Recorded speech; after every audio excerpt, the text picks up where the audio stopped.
You know, I only have a few years left in life, maybe 20 years, 15 maybe. So I've thought about what's the most important thing that I could do in the time that I have here.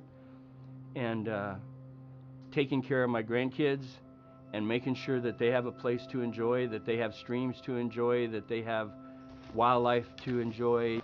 That's probably one of the most important things I can do.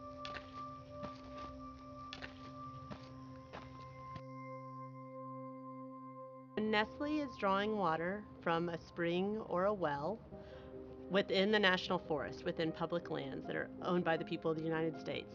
It's drawing that water and then it's diverting it in a pipe down several miles to outside of the forest. Nestle has an expired special use permit issued in 1978 that expired in 1988. That permit allowed them to occupy national forest land with the infrastructure necessary to remove water, and they take anywhere from 50 to 150 million gallons a year depending on certain conditions.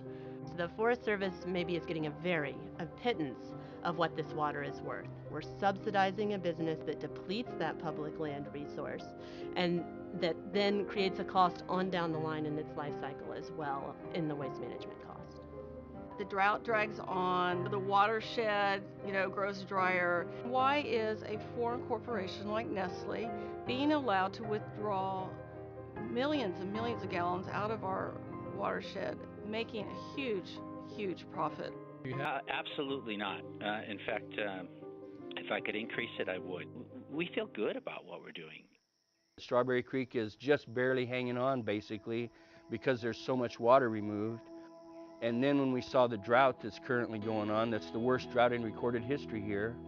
So all of that together made me really worry about Strawberry Creek. I thought there's a good chance we could completely dry Strawberry Creek up. The strawberry drainage is a critical drainage for our plant and animal communities, and it becomes more and more critical every year because as the urban population in Southern California grows, the national forests down in Southern California are becoming more and more isolated islands of plant and animal communities. And this is a dry habitat, which means that those riparian areas, those areas that are wet, are essential, especially in dry years like this year, to wildlife. And it's at 0.18 now, 0.18 cubic feet per second, which is nothing. I mean, it's almost no water. Species that have lived there over eons of time could be lost. It's just it's a terrible thing.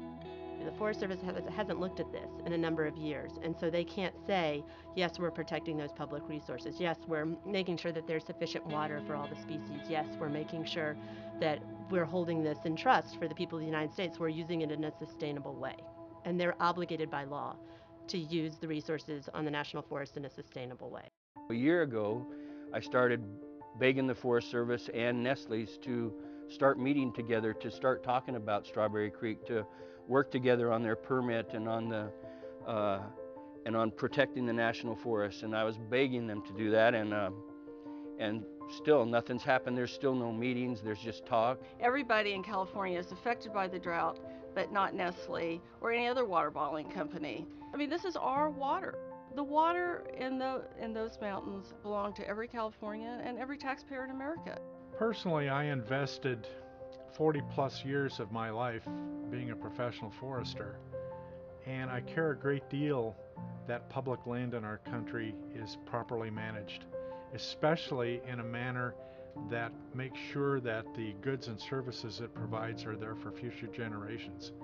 And that's not how it's being managed right now.